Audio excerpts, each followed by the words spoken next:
네, 경영자 여러분 반갑습니다. 기술이 사회 변화를 주도하는 시대가 됐습니다.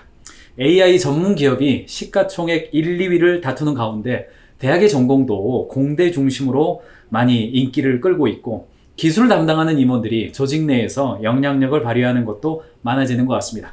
한편 이러는 가운데 사람에 대한 이해가 중요하고 대한민국의 대표 인문학자이자 스스로 지식 생태학자로 명명하시고 또 젊은 사람들에게 삶을 스스로 살아가라 이런 메시지를 주고 조언하고 계시는 한양대학교 유영만 교수님 모시고 잠깐 인터뷰 나눠보겠습니다. 유 교수님 반갑습니다. 네, 반갑습니다. 네, 안녕하세요. 시간 내주셔서 감사합니다. 네, 고맙습니다. 가장 먼저 먼저 여쭤보고 싶은 게 있습니다. 이번에 출간하신 책의 이제 후반부에 있는 문장인데요. 현대인들이 이제 자극적인 콘텐츠로 디지털 동굴 속에 지금 머물러 있다. 그래서 가공된 데이터만 보고 살아간다. 이 이야기는 흡사 많은 분들도 아시겠습니다만 플라톤의 동굴 비유를 아마 오마주 하신 거 아닌가 이런 생각이 되는데 어떻습니까? 오늘날 현대인들이 디지털 동굴에 빠져 있다. 이건 어떤 의미고 어떻게 세상과 교감하는 게 중요하다고 보십니까? 네, 이 아이디어는 우리나라에 지금 번역이 많이 되어 있는 제독 철학자 중에 한병철 교수님인가요? 네. 뭐 피로 사회부터 많이 쓰신 분 있잖아요. 선거의 위기 뭐 이렇게 해가지고 그분이 쓴 책을 한번 읽다가 소위 저는 꽂혀가지고 한번 꽂히면 그 사람이 쓴 책을 다 읽어버리거든요. 전작주의자라고 그래서 그분이 데이터 고기에 사육당해가지고 사람들이 이제 다른 데이터에 이제 먹을 수 없는 입맛이 아예 이제 한정돼 있어가지고 자, 그런데 우리가 하루 종일 아침에 일어나자마자 이제 스마트폰을 보기 시작해서 저녁에 잘 때도 스마트폰을 보잖아요. 그래서 제가 예전에 사람들이 얼굴이 다 사색이 된 이유는 사색을 하지 않고 다 검색만 해가지고 이렇게 됐다.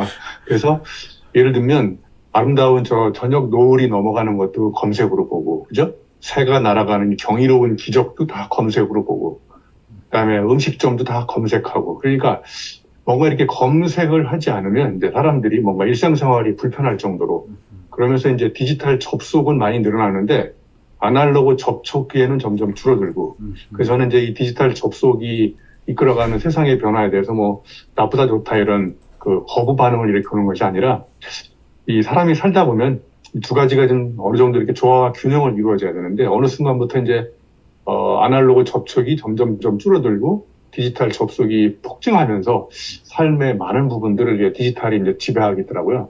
여러분도 이제 유튜브 보셔서 아시겠지만 한번 보면 이제 알고리즘에 이렇게 비슷한 컨텐츠를 계속 이렇게 오거나이저가 주잖아요. 그러니까 내가 디지털에 이렇게 동굴에다가 비유를 한 거는 한번 뭔가를 보면 이제 알고리즘으로 이 사람은 이런 내용을 좋아하는구나 그래서 이제 아시겠지만 그런 내용을 쭉 이렇게 보여주잖아요. 그럼 그 이야기는 뭐냐면 다른 것을 볼 수 있는 기회를 원천적으로 차단하는 셈이거든요.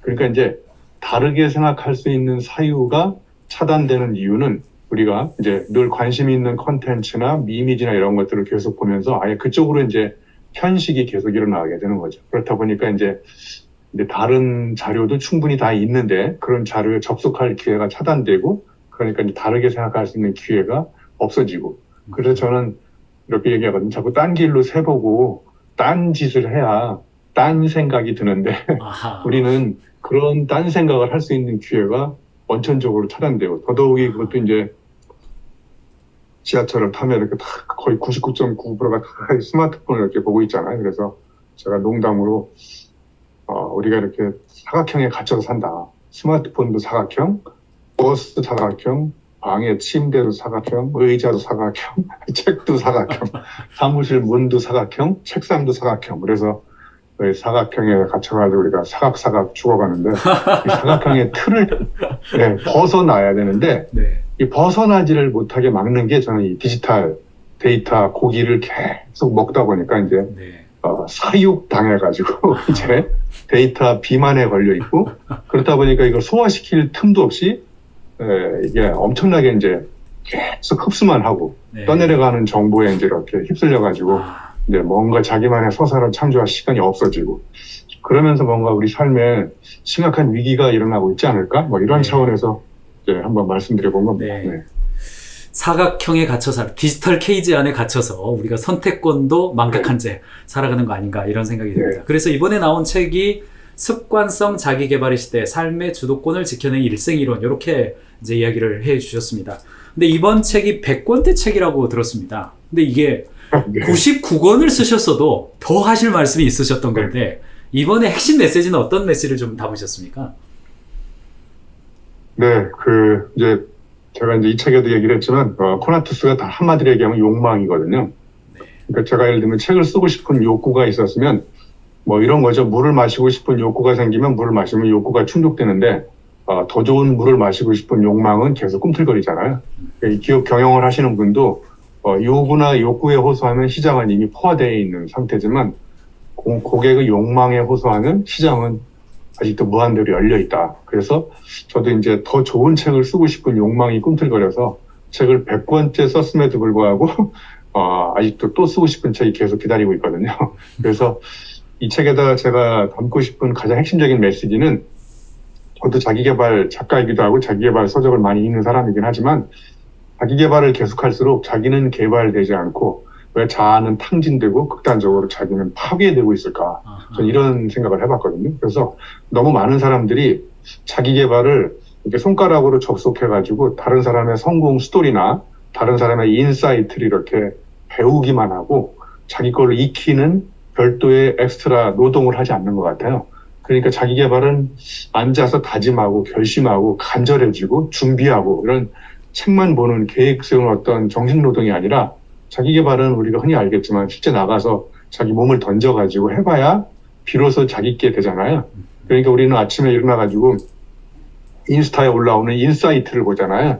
네. 그래서 제가 인스타에다가 인스타에 올라오는 모든 인사이트는 다 인스턴트다 그랬더니 인스타에서 연락이 왔다고 그랬잖아요. 그래서 당신의 계정은 삭제될 수 있다고. 네. 그러니까 우리는 남의 인사이트, 남의 성공 스토리, 남의 성공 비법 이런 거에 너무 중독돼 있는 것 같아요.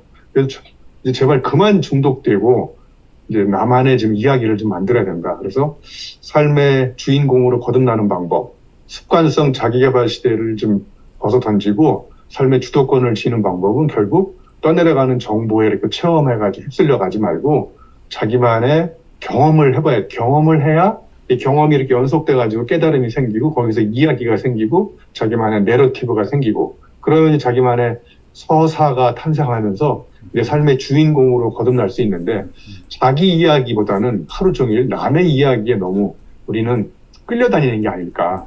그래서 남의 이야기가 필요 없다가 아니라 하루 종일 남의 이야기에 이렇게 끌려다니다 보니까 이제 내 이야기가 없어지는, 이게 저는 삶의 심각한 위기라고 생각하고, 그게 제가 얘기하는 습관성 자기계발 시대라고 생각합니다. 네. 일반적인 자기계발을 보다 그런 어떤 자기계발보다도 교수님의 책을 읽어보면, 예전도 많이 있었습니다만 어떤 스포츠 또는 마라톤, 또 어떤 그 극한의 상황에 자신을 또 몰아가는 것. 근데 교수님의 책에 보면 어떤 단순히 데이터나 정보뿐 아니라 실제로 그걸 경험한 어떤 서사가 있다는 점에서 좀 읽기도 재밌기도 하고 또 인격성도 느껴지고 그런 지점이 있습니다. 또 한편으로는 네. 인문학자라고 하셨습니다만 사실은 뭐 예술 혹은 문학뿐 아니라 기술이나 IT에 대해서도 굉장히 조예 깊은 이야기를 많이 담아 놓으셨는데 어떻습니까? 이렇게 네. 경영자들도 새로운 경험을 해라, 혹은 기존에 몰랐던 것에 대해서 새롭게 도전하고 그 입체적인 통찰을 얻는 게 중요하다, 이런 이야기를 많이 합니다만 막상 내가 잘 모르는 것에 도전한다는 것, 루키 스마트가 된다는 거 쉽지 않은데, 교수님 어떻습니까? 어떻게 이렇게 학자로서도 혹은 체험가로서 혹은 대중과의 접촉면에 있어서 꾸준히 그 몇십 년 동안 이렇게 오셨는데 그런 원동력은 좀 어디서 나오는 편이십니까? 네, 이제 대표님도 우리 경영자를 대상으로 이제 언어를 매개로 이제 자문하시고 그다음에 글도 쓰시고 그러는 것처럼, 저도 이제 대학의 교수이기도 하지만 강의를, 대중 강연을 하는 사람이고, 그리고 이제 대중을 상대로 소통을 하는 책을 쓰는 사람이잖아요. 자, 그러면 이제 책이나 말, 강연의 원료는 내가 직접 겪어본 경험적 스토리가 아니면 사람을 이렇게 감동시키기가 참 어렵다는 걸 이제 예전부터 알게 됐어요. 그래서 다른 사람의 이야기를 인용은 하되 결국 그런 걸 토대로 내가 직접 겪어본 것.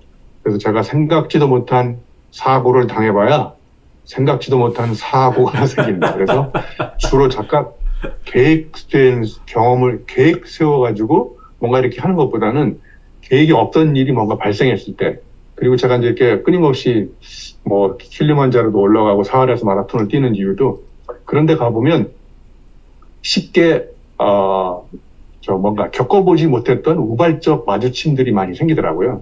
그러니까 막 킬리만자로 올라가서 뭐 진퇴양난의 위기가 잘못됐다. 앞으로도 못 가고 뒤로도 못 가면 옆으로 가면 된다. 뭐 이런 이제 깨달음을 얻게 됐고, 뭐 고진감래, 고생 끝에 경험해 보니까 통증밖에 안 온다든 이런 이제 재미난 이야기를 하려면 네. 내가 재미난 일을 겪어봐야 되겠더라고요. 그래서 저는 이제 대학 교수이기도 하지만 지성인보다는 저는 야성인으로서 길들여지지 않는 사유를 계속 하는 방법은 책상에서 책도 엄청나게 많이 읽지만 결국은 이제 나가서 내가 어느 정도 겪어본 경험의 깊이와 넓이가 있는지에 따라서 제가 해낼 수 있는 이야기가 달라지는 것 같더라고요. 그래서 네.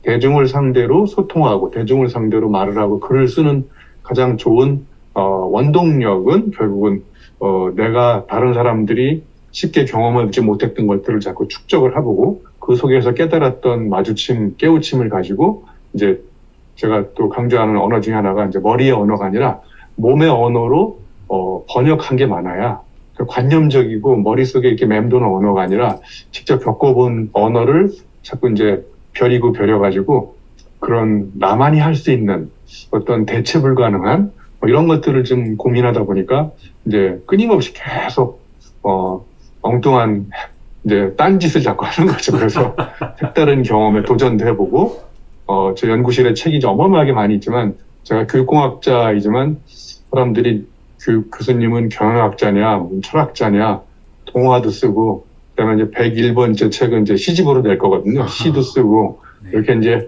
끊임없이 낯선 상황과 자꾸 겪어보는 거죠. 책도 경계를 넘어가지고 다른 곳에서 다른 책도 읽어보고, 내 경험의 바운더리를 넘어서가 다른 데도 가보고, 그리고 이제 가급적 다른 사람 자꾸 만나고, 뭐 이런 세 가지 경험, 체험하고, 인간적인 마주침, 그 다음에 지적 마주침, 네. 이런 것들 자꾸 해보다 보니까 이제 조금 다른 사람들이 할 수 있는 이야기를 좀 더 색다르게 할 수 있는 그런 게 좀 생기더라고요. 그래서 색달라지면 저절로 우리는 남달라지는데 왜 우리는 남달라지려고 노력하다가 나만의 색깔이 없어졌을까? 저는 이런 생각을 해봤습니다. 저도 현장에서 저희 컨설턴트랑 함께 일합니다만 야성미 있는 컨설턴트가 돼야 된다. 머리만 뜨거운 맞아요. 네. 사람이 되면 안 된다. 이런 이야기 합니다만 교수님에게서 지성을 넘어서 야성이 느껴집니다. 그래서 책에서도 책 이야기입니다만 야성 넘치는 표현을 쓰셨습니다. 대한민국 사회가 상향 평준화와 평균 올려치기 문화에 빠져 있다. 아주 이렇게 비판적인 어떤 그런 아주 일필휘지 하셨는데 사실은 저도 현장에서요. 우리나라 기업의 99.9%가 백인 이하 기업이고 직장인들의 88%가 중소기업 근로자거든요. 그런데 모두가 다 대기업에 근무하는 것처럼 모두가 다 공기업 공무원에 근무하는 것처럼 이만큼은 돼야 뭐 직장 생활이지 이만큼은 돼야 뭐 결혼해야지 사업을 하더라도 아이고 그저 조그만 업체합니다. 이런 이야기 너무 말씀하셔서 그 평균에 대한 기준값들이 너무 높다는 거 저도 이제 많이 느끼고 이런 측면들이 대한민국 사회에서 경쟁력도 올려주고 또 상대 서열화 평가가 열심히 하게끔 하는 데는 도움이 됐을런지 모르겠지만 오늘날 그 어떤 폐해나 어려움들 또 우울증들 이런 문제들 많이 겪고 있는 것 같습니다. 이렇게 너무나 많이 있는데 경영자들이나 직장인들에게 대부분은 또 중소기업에 일하고 있습니다만 어떤 조언을 좀 해줄 수 있겠습니까? 네. 그것도 이제 SNS의 잘못된 역기능이라고 생각하는데요. 아침에 일어나서 이렇게 보면, 와, 어떤 분은 1년 내내 호텔에서 정말 비키니 입고 수영하면서 맥주 마시고 와인 마시고 이런 사진 계속 올리잖아요. 그럼 그 사람은 365 일상이 다 그럴까? 그렇게 만들도록 착각을 유도하잖아요. 나는 지금 아침에 출근해서 정말 피곤한 사람들과 만나서 일해야 되는데 저분은 왜 저렇게 그리고 또 정말 호텔 무슨 헬스클럽에서 운동하는 사진 올리고 그럼 저 사람은 1년 365 저렇게 살까? 그래서 이제 우리 사회의 가장 심각한 문제가 이제 평균 올려치기라는 언어가 어느 순간부터 지배를 하기 시작하면서 SNS에서 올라오는 이미지를 사람들이 마치 그 사람의 일상인 것처럼 그럼 나는 왜 저렇게 안 되지? 근데 그런 비교 자체가 제가 보기에는 그 사람들도 1년 365일 중에 80%는 인생이 괴로울 거예요. 근데 괴로운 걸 계속 올리는 사람은 없잖아요. 그래서 우리가 그런 SNS에 올라오는 이미지를 사람들로 하여금 환상을 자극하는 거다. 그래서 너무 그런 것과 나를 비교하지 말고 지금 대표님이 말씀 주신 대로 우리 사회의 거의 99% 정도가 중소기업 다니고 그리고 다 힘들고 어려운 삶을 사는데 왜 SNS에는 늘 좋은 것만 올라올까? 그래서 SNS는 보여주기 위한, 그래서 꾸미기 위한 발상인가라고 저는 생각하거든요. 그래서 오히려 그런 것보다는 제가 예전에 언제한 거 청춘경애라는 책에서 얘기했던 것처럼 남보다 잘하려고 하지 말고 전보다 잘하자. 그래서 비교 대상을 바깥에 두지 말고 어제의 나와 한번 비교해보자. 어제 나는 이렇게 살았는데 오늘 그러면 어제보다 조금 잘 살려면 어떻게 해야 되지? 그러니까 이제 바깥에 비교 기준을 두어서 비교를 하면 비교를 할수록 저는 사람이 불행하고 행복해지는 않는 이유가 비교 대상이 바깥에 있다고 생각하기 때문에 그렇거든요. 그래서 비교를 하면 비참해지지만 우리가 어제보다 잘하기 위해서 비전을 품으면 그리고 그러면 그 나를 색다른 것에 비유할 수 있거든요. 그죠? 비유법이 바뀌어야 저는 그 사람의 생각이 바뀐다고 생각하거든요. 그래서 우리는 끊임없이 다른 사람하고 이렇게 자꾸 비교하려고 하지 말고 어제의 나와 비교를 해보자. 그래서 어제의 나와 뭔가 달라지지 않았다 그러면 나는 영안실에 들어서 사는 거하고 똑같은 거잖아요. 그래서 남보다 잘하려고 하지 말고 전보다 잘하자. 저는 이게 제가 늘 우리 아이들한테도 주장하는 메시지 중에 하나라고 생각합니다. 예를 들면 우리 기업에 한창 벤치마킹 유행해가지고 예를 들면 볼보 자동차 고객한테 물어봤어요. 그랬더니 아우디처럼 섹시한 차를 만들어 달라고. 또 아우디 차한테 물어봤더니 볼보처럼 튼튼한 차를 만들어 달라. 그래서 서로 비교해서 벤치마킹 해가지고 아우디도 아니고 볼보도 아니고 아우볼 자동차가 나왔대요. 그러면 볼보 D 아우디하고 볼보하고 짬뽕이. 그러니까 자기 정체성을 잃어버리는 원동력이 자꾸 이제 지금은 안 하고 있지만 벤치마킹 자꾸 비교하고 그래서 비교를 안 할 수는 없지만 어제의 나와 비교를 하는 게 더 양적으로 많아질수록 나는 어제보다 조금씩 나아지고 있다라는 느낌을 찾게 되고 그리고 제가 주장하는 자기의 코나투스를 찾는 방법도 자꾸 자기의 코나투스가 저마다 다 다른데 왜 자꾸 나의 코나투스를 다른 사람의 코나투스와 비교해가지고 쫓아갈수록 그래서 남을 따라잡을수록 따라가지 못한다. 그래서 누가 내 취지로 옮겼을까 정말 잘 팔렸더니 누가 내 취지를 잘랐을까 이런 책 쓴 사람은 장렬히 전사하거든요. 누가 내 취지 옮겼냐고 물어보니까 또 내 취지는 내가 옮긴다 이런 책 쓴 사람도 장렬히 전사했고 그러니까 그런 시장에서 요구하는데 자꾸 끌려가지 말고 제가 한번 그런 얘기 한 적이 있어요. 원심력으로 살지 말고 구심력으로 살아라. 그렇죠. 원심력은 사회에서 정한 기준에 끌려가지 말고 왜 너는 너만의 고유한 대체 불가능한 아름다움이 있는데 왜 자꾸 다른 사람하고 비교해서 끌려가냐. 그래서 세상의 중심을 나에다 두고 이렇게 한번 인생 전반전은 그렇게 살았으면 후반전이라도 그렇게 살자. 이런 얘기를 해본 적이 있습니다. 교수님 말씀 듣다 보니까 내용도 그 내용입니다만 방금 말씀하신 것처럼 비교하다 보면 비참해진다. 남보다 전보다 살아야 된다. 원심력보단 구심력이다. 이게 그 한글이 가지고 있는 그 언어의 매력을 아주 150% 발휘하고 계신 것 같은데 약간 부러운 지점도 있으면서 어떻게 이런 그 언어의 매력들을 발견하시고 또 이렇게 즐기게 되십니까? 그런 지점은 어떻습니까? 네, 그게 이제 아까도 말씀드렸듯이 저는 대중을 상대로 이제 말을 하고 글을 쓰는 사람이니까 짧은 시간 안에 사람들의 심금을 울리는 방법은 의미를 자꾸 논리적으로 설명해가지고 설명해서 의미를 머리에 꽂으면 그게 골 때리더라고요. 그래서 골 때리는 강의는 그만하고 의미를 심장에 꽂으면 의미심장해지더라고요. 그래서 의미심장하게 만드는 방법은 자꾸 내가 겪어본 경험을 정말 색다른 언어로 번역을 해보자. 그래서 제가 의도적으로 우리말, 언어를 공부를 진짜 많이 합니다. 그래서 언어를 디자인하는 책을 쓴 것도 있고, 우리말을 공부하면 공부할수록 정말 가장 아름다운 글이 한글이더라고요. 가장 무서운 글은 구글인 것 같고요.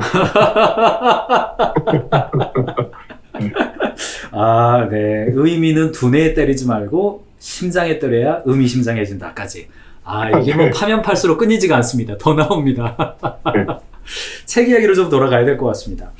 교수님 책의 후반부 정도에 교수님 스스로의 삶을 인도한 9가지의 각성사건, 그렇게 해서 이렇게 고등학교를 졸업한 이후부터 쭉 이렇게 해주셨는데 인간적이다 이런 느낌도 받습니다.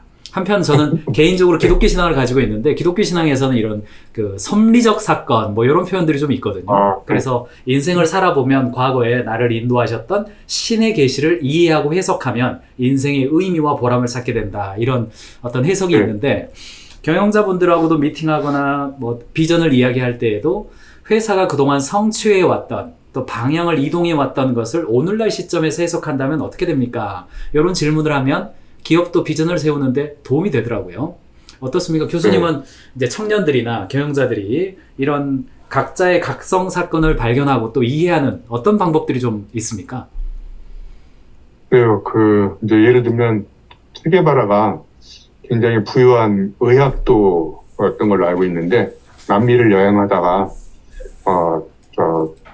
어딘가에 가서 이렇게 이제 가난한 집에 가서 이렇게 이제 집을 빌려가지고 하룻밤을 자는데 체게바라가 그 집 주인들이 한겨울인데도 불구하고 너무 가난해서 이렇게 꼭 끌어안고 체온으로 이렇게 서로를 녹여가면서 자는 모습을 보고 이 사람이 크게 깨달은 거예요. 나의 갈 길은 이렇게 부유한 의학도의 길을 갈 게 아니라 세상을 바꾸는 혁명가로 가야 되겠다. 그래서 우발적으로 마주친 하나의 사건이 이 사람의 인생 판로를 한번 이렇게 바꿔본 거죠. 또 간디는 예를 들면 어딘가 아프리카에서 뭐 1등석 기차를 탔는데 흑인이라는 이유로 쫓겨났어요. 그래가지고 이 사람도 이제 크게 깨달은 거죠. 이 사람도 이제 변호사의 길을 가다가 내가 갈 길은 변호사의 길이 아니라 이렇게 흑인이라는 이유로 사람들을 탄압하는 사람들을 대상으로 비폭력 저항 운동을 해야 되겠다. 그래가지고 이제 이 사람이 이제 그때부터 이제 각성을 한 다음에 자기 삶의 목적 의식이나 소명을 새롭게 깨달은 거죠. 근데 이런 거를 깨닫는 방법은 책상에 앉아가지고 나의 소명은 뭐지? 나의 직업의 업의 본질은 뭐지? 이렇게 아무리 생각해봐도 제가 보기에 그럴 것이다라고 생각했는데 그게 아닌 경우가 많이 있을 수 있거든요. 그러니까 저도 예를 들면 인생 역전을 시키기 위해서 고시 공부하려고 한양대학교 왔는데 그 천만다행으로 제가 입학할 때 한양대 교육공학과가 신설학과라서 제가 법학과 갈 점수가 안 나와가지고 한양대 교육공학과에 입학을 한 거거든요. 근데 한양대 교육공학과가 그 당시 신설학과라서 미달이었었어요. 미달. 제가 미달인 과에 지금 대학 교수가 됐잖아요. 그러니까 이제 파울로 코엘료가 그런 말을 했잖아요. 때로는 잘못한 기차가 우리를 올바른 방향으로 데려다 준다. 제가 고시행 기차를 탔는데 제가 가다 보니까 고시행 기차가 저를 행복한 목적지를 데려다 줄 것 같지 않은 불길한 예감이 들어서 제가 고시 공부하던 책을 이제 군대 갔다 와서 복학한 다음에 고시 공부하는 책을 달밤에 쌓아놓고 이제 기름을 부어가지고 다 불질러 버렸어요. 그래서 그거를 이제 분서 갱유 사건이라고 합니다. 아무튼 저는 책을 통해서 길을 알았다고 생각했는데 그 책이 인도한 길이 저를 잘못된 길이라기보다 제가 앞으로 계속 할 건데 그게 별로 행복할 것 같지 않더라고요. 그래서 나한테 행복한 길이 뭘까를 이제 그렇게 우여곡절 파란만장한 경험을 하다가 진짜 이제 고시 공부하던 책을 다 불질러 버린 다음에 저는 이제 그때부터 제가 읽고 싶은 책을 그때부터 저는 이제 1학년 2학기 복학하면서부터 책을 읽기 시작했는데 그때 제가 깨달은 게 와, 책 읽는 게 이렇게 재미있을 수도 있겠구나. 그래서 제가 새벽 5시까지 무려 10년 동안 책을 읽었거든요. 그리고 9시에 일어나고 그래서 한 4시간만 자는 이런 엉뚱한 비정상적으로 이렇게 책을 읽어가지고 제가 지금 이렇게 비정상이 됐습니다. 아무튼 그것도 제가 책을 읽고 싶어서 막 읽어라 읽은 게 아니라 이렇게 고시 공부 책을 다 불질러 버린 다음에 책을 읽기 시작했는데 그때 이제 전방위적 독서를 시작한 거죠. 경계를 넘나들면서 철학, 인문학 이런 거 공부를. 그래서 책 읽는 능력이 나한테 재미있구나. 재능이라는 게 내가 하면 재미있는 능력이 재능이더라고요. 그 다음에 제가 이제 글을 쓰기 시작했는데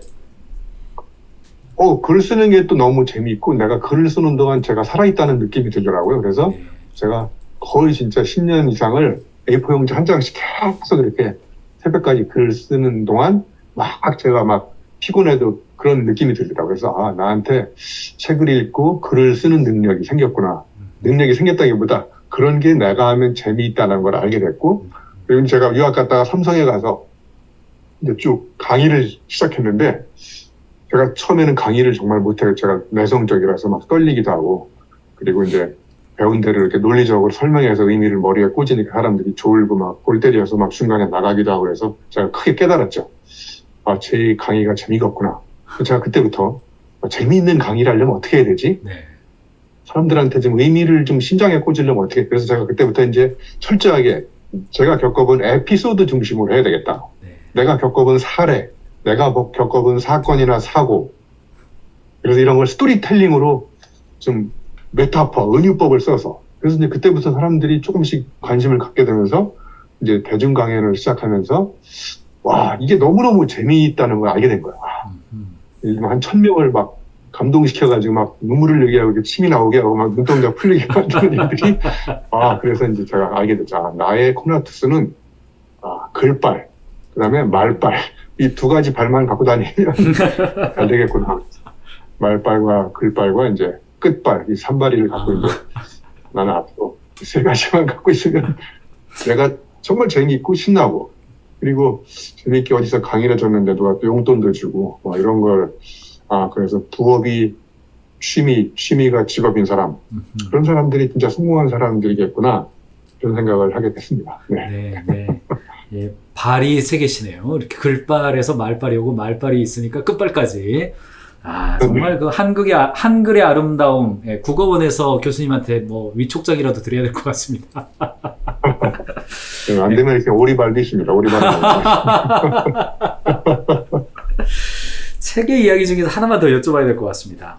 교수님이 뭐 이렇게 에피소드 또 쉽게 이렇게 재미있게 하셨습니다만, 글을 읽어보면 내용이 결코 얕은 내용은 아닌 것 같습니다. 이 칸트 이야기를 하시면서 지식의 내용 지식과 형식 지식, 이 양쪽 이야기 칸트 인용하시면서 하셨는데, 사실 기업에서는요, 요즘 이런 현상들이 좀 있습니다. 과거에는 어떤 기업에 들어가면 그 기업에서 관리자가 돼야지, 이런 생각을 갖고 어쨌든 팀장이 되면 관리자가 되고 부서장이 되고 본부장이 되면 참 좋아했습니다. 근데 오늘날에는 조직 내에서 관리자로 성장하기보다는 이 기술, 직무, 전문성, 이런 것들을 훨씬 더 중요하게 여기는 것 같습니다. 저희도 개발자들이 여러 명이 있습니다만, 최근에 여러 일반 실무 개발자들 중에서 한 명을 선택해서 팀장 역할을 맡아달라 하면서 이제 1대1 면담을 했는데, 그 친구가 저한테 그러면 저는 그 코딩하는 거 시간이 좀 줄어들게 되는데 그러면 제 전문성은 좀 흐려지는 거 아닙니까? 이런 질문을 하더라고요. 제 나름대로 대답을 해주긴 했습니다만, 이런 현상이 제가 다른 기업에 가도 비슷한 현상이 좀 나타나는 것 같습니다. 요즘 시대에 들어서는 더군다나 어떤 관리자로서 내가 사람을 관리한다는 것에 대한 믿음이나 신뢰가 많이 떨어져 있고, 대신 기술적 탁월함에 대한 어떤 그 열망, 이런 것들은 좀 강해진 것 같습니다. 이게 좀 칸트에도 드셨고 둘 다 중요하다, 이런 표현을 책에서 이미 하셨습니다만, 어떤 조언을 좀 해주고 싶으십니까? 예, 그게 아마 전반적인 사회 현상의 한 물결의 흐름이라고 저는 생각하는데, 이제 사람을 관리하려면 이제 관리자로서 평소에 받지 않았던 스트레스를 받아야 된다는 생각이 이제 부가적으로 작용이 되고, 그리고 이제 말씀 주셨듯이 본인이 하고 있는 일을 재밌고 신나게 하면서 다른 사람 눈치 안 보고 내 일을 열심히 하면서 거기서 즐거움과 행복을 느끼는, 이런 어떤 극단적인 이기주의는 아니지만, 그러니까 저는 이제 이기적으로 살아야 기적이 일어난다, 이렇게 생각하거든요. 그래서 자기가 하고 있는 이기적이네요. 자기가 하고 있는 일을 정말 재밌게 하고 성취감도 맛보고, 굳이 내가 왜 다른 사람들을 관리해가지고 피곤하고 그래? 뭐 이렇게 하는 사람들이 많을 것 같습니다. 그런데도 불구하고 저도 예를 들면 정치권에서 유혹도 많이 오고 학교에서도 있지만 학교 보직도 많이 하라고 그러는데 저는 절대 안 하거든요. 저는 대표님이 말씀 주셨듯이 저는 언제 제일 행복하냐면, 제가 저 혼자 누구의 통제받지 않고 저의 자유로운 영혼으로서 제가 좋아하는 그리스인 조르바처럼 제가 유르바로 살려고 그러거든요. 그렇게 살고 싶은 사람을 데려다가 관리자 너 하면 관리자, 여기 기획처장 해, 기획처장. 그리고 이제 한양대학교 총장님이 저 예전에 이제 지도 교수님이었는데, 야, 너는 총장님이 지도 교수님, 한양대 총장 한번 하는 게 어때? 와, 저는 수억을 줘도 안 합니다. 왜냐면 그거 가서 다른 사람에게 서빙하면서 하냐. 근데 사람마다 이거는 코나투스가 다른 것 같아요. 저의 코나투스는 저 혼자 이렇게 재밌게 살면서 뭔가 혼자 만끽하는 시간을 즐기는 사람의 코나투스가 있는가 하면, 어떤 사람은 정말 리더십을 발휘하면서 이 부하 직원들을 거느린다기보다 그 사람들을 이렇게 동기부여해가지고 본인이 오히려 성취감을 맛보게 하는, 제가 보기에 그런 사람 10명 중에 제가 보기에 한두 명 정도는 있을 것 같아요. 그런데 다만 이제 선입견을 갖고 있을 것 같기도 하고, 이제 이전에 했던 선배님들의 어떤 고충을 들어보니까 내가 이 길로 가면 더 피곤하지 않을까? 그런데 제가 보기에 본인의 내면적으로는 그런 리더십을 발휘해서 오히려 본인이 코나투스가 살아있다는 느낌이 드는 사람들이 주변에 한두 명 정도라도 보이면 그 사람들을 진짜, 왜냐면 너가 행복하게 사는 비결은 내가 가만히 보니까 너는 너의 전문성을 발휘하는 것도 필요하지만 다른 사람의 전문성을 발휘할 수 있도록 분위기와 여건을 조성해주고 거기서 너는 더 행복한 것 같다. 내가 보기에 그런 사람들이 충분히 주변에 저는 있을 거라는 생각이 들거든요. 근데 이제 그런 어떤 그 성공 스토리나 주변에서 이제 너무 개인적인 성향으로 쭉 가다 보니까 특히 이제 선입견이 MZ세대는 너무 개인적이야. 걔네들 관리하기 너무 힘들어. 이런 것보다는 저도 수업 시간에 다 MZ세대들이잖아요. 저의 철학은 참견은 최소화시키고 참여는 극대화시키자. 그래서 참견하면 퇴사, 참여시키면 출근한다고 하잖아요. 그러니까 이제 리더십을 발휘하는 방식도 잘 아시겠지만 이제 자꾸 지시하고 명령하고 이런 것보다는 자꾸 이제 질문을 던지고 칭찬해주고 박수 쳐주고 대단히 좋은 의견이다. 뭐 일리 있는 의견이다. 뭐 이런 식으로 해서 아이들이 적극적으로 무대에 참여할 수 있는 여건을 조성해주고 가급적 제 주장은 3시간 수업 중에서 한 30분 정도밖에 안 하거든요, 저는. 나머지는 다 발표, 토론시키고 애들 막 박수 쳐주고 칭찬해주고 그러면 아이들도 정말 열심히 잘하더라고요. 그래서 그런 어떤 리더십의 발휘 방식이나 뭐 이런 것들을 시대 변화에 맞게끔 바꾸면 얼마든지 그런 일을 할 수 있는 사람들이 주변에 생길 수 있지 않을까 생각해 봤습니다.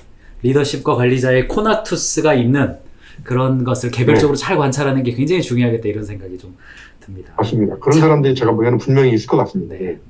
참견을이 아니라 참여를 시켜줄 수 있는 리더를 세워라. 이런 말씀까지. 참 저도 이제 강연을 가끔 현장에서 대중 강연도 저도 뭐 컨설턴트입니다만 가끔 합니다만 부럽습니다. 마지막으로 질문 마지막으로 좀 드려야 될 것 같습니다. 이제 교수님과 지금 인터뷰하다 보니까 그 100권의 책보다도 그 삶을 살아가는 방식 자체가 아마 책보다 더 많은 메시지를 주고 계신 게 아닌가 이런 생각을 해봅니다. 어떤 사람은 하는 말보다 행동이 좀 부족해서 위선자다 이런 이야기 듣기도 하고 또 어떤 사람들은 참 그 삶은 너무너무나 좋은데 전달이 잘 안 돼서 꼰대스럽다 이런 이야기 듣기도 합니다만 교수님은 두 가지 다 가지고 계신 거 아닌가 이런 생각 들면서요. 그래도 책과는 좀 상관없을 수 있는 질문인 것 같습니다만 교수님은 어떻게 이렇게 루키의 마인드로 그 나이가 이제는 뭐 시니어의 단계로 접어드셨습니다만 어떻게 이렇게 젊어서부터 그리고 중년 시니어의 단계에 이르기까지 계속해서 루키 마인드를 유지해가고 또 젊은 친구들과도 혹은 또 시니어과도 그런 대중적인 접촉면들을 꾸준히 유지하십니까? 그게 아마 경영자분들에게 가장 대신 여쭤보고 싶은 마지막 질문이 될 것 같습니다. 네, 일단 저는 운동을 1년 365일 중에 거의 변함없이 계속 밥 먹듯이 운동을 하거든요. 이게 이제 제가 젊게 사는 비결이고, 현실에 안주하자고 뭔가 끊임없이 도전하고 싶은 욕망이 생기는 거는 일단 제 신체성이 나는 그 사람의 정체성이라고 생각하거든요. 그러니까 신체성이 망가지기 시작하면 그 사람의 신체 속에 그 사람의 과거, 현재가 담겨 있고 저는 미래 가능성까지 담겨 있다고 생각해요.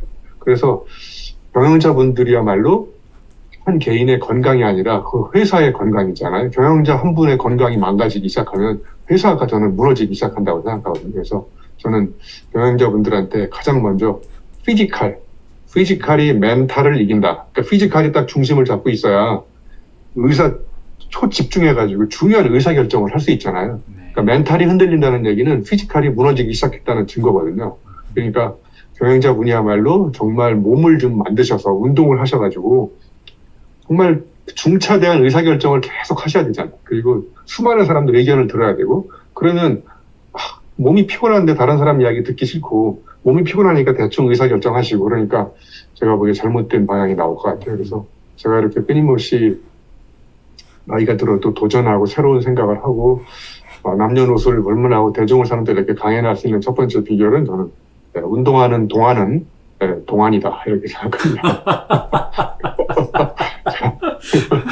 그래서 제가 이렇게 매일 운동을 하니까 이제 몸에 대한 이제 그 큰 신뢰감도 생기고 뭔가 의욕도 생기고 그러니까 이제 가만히 앉아 있지 않죠. 그러니까 계속 이제 이렇게 연구실에 와서 끊임없이 또 책을 읽고 책을 쓰는 비결도 아시겠지만 책을 한두 권 쓰는 거는 그냥 정신력으로 쓰는 거지만 이게 장기간 계속 쓰려면 이 끊임없이 몸이 딱 붙어 있어야 되거든요. 그러니까 이제 피지컬과 멘탈을 자꾸 갖추는 네. 두 가지 겸용을 하려고 하는 거죠. 그래서 제가 이성이 없는 야성은 야만이고 야성이 없는 이성은 지루하다. 아하. 그래서 어떻게 하면 피지컬과 멘탈을 다 갖추려고 노력할까. 그래서 책도 많이 읽고 더불어서 운동을 계속 해가지고 다른 사람 이야기도 적극적으로 경청해 주려면 내가 몸이 딱 중심을 잡고 있어야 그걸 잘 들어주잖아요. 그리고 뭔가 또 나가서 대중을 상대로 제가 자기계발 강사인데 내 몸이 망가져 있는데 제가 자기계발 한다고 그러면 일단 사람들은 딱 몸을 본 다음에 우리가 꿈의 목적지까지 가는데 몸으로 가지 머리로 가지 않잖아요. 저는 죄송한 얘기지만 일단 배 나온 사람들 옛날에 배가 나오는 게 사장이라고 생각했는데 일단 배가 나온 사람들 앞에 서서 강의를 하기가 참 어렵잖아요. 본인이 대표님 괜찮아요. 그래서 제가 끊임없이 도전하는 첫 번째 이유가 신체성이라고 생각하고 그 신체성이 자기의 정체성을 결정하고 그러면 이제 제가 2분의 1이라는 책에도 피지컬, 멘탈, 이모셔널, 감성 그 다음에 인간관계, 정성 그 다음에 이제 행복, 탄성 그래서 이 5가지를 첫 번째 야성 그 다음에 멘탈, 지성 그 다음에 감성, 정성, 탄성 그래서 5성급 성공 모델을 만들어야 된다. 그래서 나이가 들수록 이 5성을 한번 점검해봐라. 첫 번째 나는 야성이 얼마나 있는지 두 번째 나는 얼마나 지금 그 꼰대가 입력은 고장났는데 출력만 살아있는 사람들이 꼰대라고 하잖아요. 끊임없이 계속 생각을 새롭게 하려면 멘탈리 피지컬만 머슬을 기르는 게 아니라 멘탈도 머슬을 기르려면 색다른 책도 좀 읽고 그래야 후배들이 새로운 생각을 듣고 싶어 하지 자꾸 옛날 경험에 갇혀가지고 살면 사람들이 싫어하잖아요. 그리고 인간관계 특히 나이가 들수록 관계가 굉장히 중요하잖아요. 그 관계 속에서 저희가 정말 정성을 다해가지고 나한테 오는 사람들 정성을 다해서 이렇게 배려해주고 뭐 대단한 게 아니라 작은 배려, 작은 정성이 사람을 감동을 시키더라고요. 그리고 이제 행복하게 살려면 결국은 감탄사를 많이 연발해야 되잖아요. 탄성이 나와야 되는데 근데 이 5가지가 전부 다 이제 운동을 하면 상쾌하잖아요. 상쾌하면 머리가 명쾌해지고요. 이제 가슴이 유쾌해지기 시작하고 인간관계를 흔쾌히 받아들이고 이제 인생을 통쾌하게 영혼이 통쾌해지고 그래서 이제 이렇게 5쾌 모델이 빨리 시집을 내셔야겠습니다. 상쾌, 명쾌, 유쾌, 흔쾌, 통쾌까지 5쾌가 되네요. 너무나 그냥 계속 듣다 보니까 계속 그냥 빠져들어가게 됩니다만 어쨌든 저희도 컨설팅 회사로서 늘 하는 이야기가 경영자의 실력이 조직의 실력입니다. 이런 말씀 드렸는데 그 안에 지금부터는 피지컬과 멘탈, 신체성 이런 이야기들을 실력도 실행력이잖아요. 실행력. 실행의 행자를 배우면 실력이 되거든요. 그러니까 실행을 하려면 머리가 아니라 체력이 필요하거든요. 그렇습니다. 그러니까 체력이 없는 사람이 바로 실력이 없는 사람이에요. 저도 운동. 실력은 실행을 하는 가운데서 실행력이 나온 산물인데 실행력은 체력이거든요. 그렇습니다. 몸으로 실행을 하잖아요. 그죠? 네네. 체력이 부실하면 실력도 없어지는 거죠. 최근에 그 행복 연구에 관한 연구 조사 중에 하나가 행복에 관한 제1팩터가 건강이다. 이런 결론도 다시 한번 확인이 됐습니다만 교수님 말씀도 일맥상통하는 것 같습니다. 오늘 이게 예상된 시간보다 훨씬 더 시간 많이 내주셔서 이렇게 인터뷰 응해주셔서 감사하고요. 저도 듣다 보니까 이렇게 시간 관리가 안 될 정도로 너무나 재밌는 시간이었습니다. 교수님 오늘 경자분들에게 이야기 나눠서 감사하고요. 마지막으로 100권째 출간된 책 코나투스 이 책 다시 한번 출간을 축하드립니다. 오늘 나오셔서 감사합니다.